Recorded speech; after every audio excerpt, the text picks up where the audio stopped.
Hey, what's going on YouTube? So, today I am working on my 2003 Evo 8 and I am currently working on getting the headlights black housed and also just trying to finish up doing the alternator, doing the wheel bearing, doing the coil and plug conversion, and there's a couple other things. Oh, intercooler piping.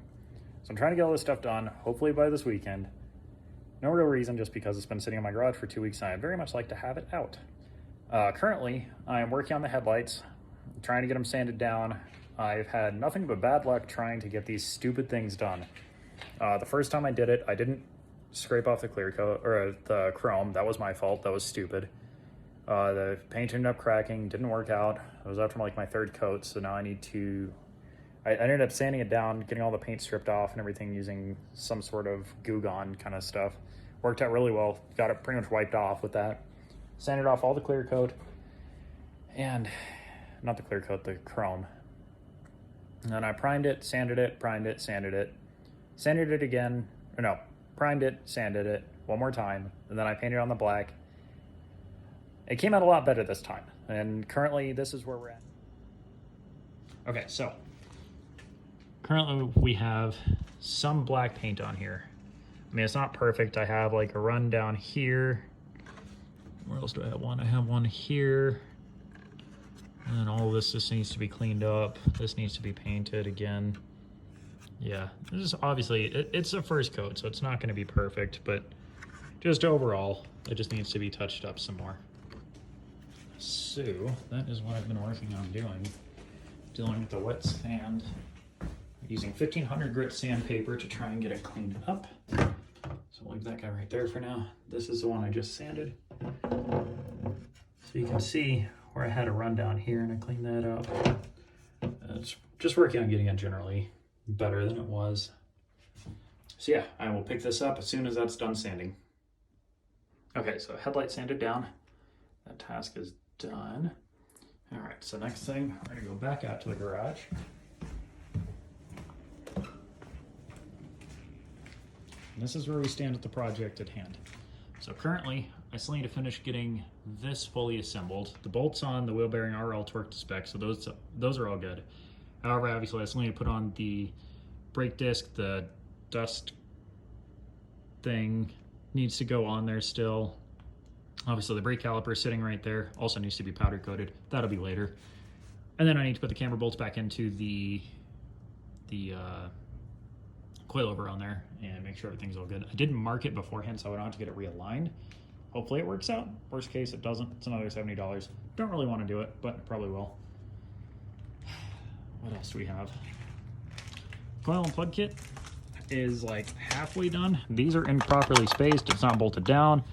Also, the threads down here, for one, are not aligned properly, and they're also stripped out, so that's cool. Oh, God. And we also have to do the throttle body.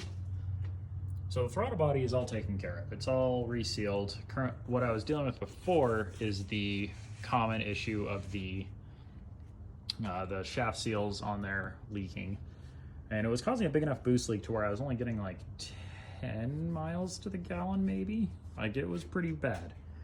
I know these aren't good on gas. You don't buy them good on gas, but still, I mean, 12 miles to the tank, plus it just felt like it was sluggish, felt like it was underpowered. Just had a lot of issues with it. So I determined that that was probably the problem. So we're gonna see how that goes. Next thing I have to do is I have to finish taking off this intercooler pipe here, which I have the other ones, they're all the way back there. I just haven't put them on yet, mostly because I've been lazy. And looking back here, you'll notice that my alternator is not home. Well, it's because my alternator went out. So I went up and I bought this one up in Denver. It looks to be in pretty good shape. I had it tested, it works perfect. Did everything I needed to do. My last one did not. It was going up to like 16 plus volts just at cruising, and it was not good, and I was afraid it was gonna fry something important or like start blowing fuses. So I decided I'd just go and buy an alternator for $40 off some dude up north. And then if that goes out, then I'll just buy a brand new one. Or I'll sell the car. We'll see. Whatever comes first. Let's see, what else do I have to do on here?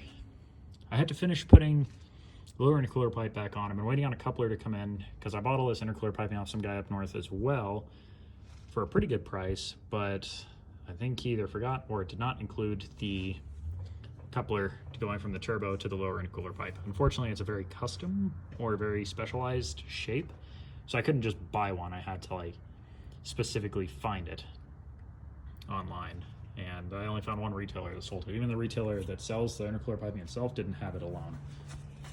So that's kind of where we're at now. The strut tower bar is off because I'm obviously working on replacing the throttle body. It's a lot easier to reach and everything if the tower bar is not there. So that's why I opted to do that. I think that's about everything for right now. My headlights are torn apart completely. So like I have some of the parts in here on the floor. That's for like the HIDs. Oh, there's the intercooler pipe. And then I also have the rest of it torn apart here. And you can see I had an incident with it where that fell. And I do have a replacement one. Unfortunately, it's also chipped. But when this piece is on there, you can't really see it, especially if that's on the bottom. So I'm not too worried about it, but I also have another one coming in the mail just in case. And this is the reason why it chipped. I was test fitting it because I painted these so that way when you look at it, when the headlight's on the car, you'll get that blue effect, kind of like what the Evo 9 has, which I thought was a nice touch. Especially when I'm already like this far into the car, I might as well just paint it and see how it looks versus putting it back together and regretting it and wishing I would have taken it apart the rest of the way, because these are kind of a pain in the ass to get taken apart. I mean, I used a heat gun and it was not my favorite experience. I mean, I had done them on a 2002 WRX and a 2002 Civic before, and it was a lot easier than these guys. For whatever reason, they seem like more of a struggle. And I also broke the housings that I have painted over there when I took it apart. I got it epoxy back together and then I just kind of centered it down. It looked great, and then it broke again. So then I epoxied it with some different epoxy, and it seems to be holding so far. Other than that, I think that is probably going to wrap up the video for what I have right now.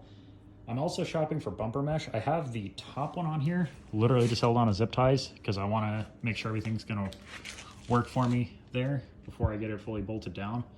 And then I also found someone selling these. I might buy these this weekend. I have the lower mesh up above me and I just haven't put it on yet. Then the sides, I could live without. Mainly these guys are the ones I want just because it really seems like the bumper is missing something. Also, I painted this badge mainly because it was kind of cracked because they obviously rear-ended something.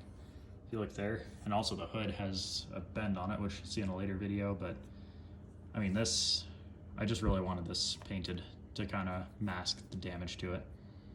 But yeah, that pretty much does it for this video. So stay tuned for more.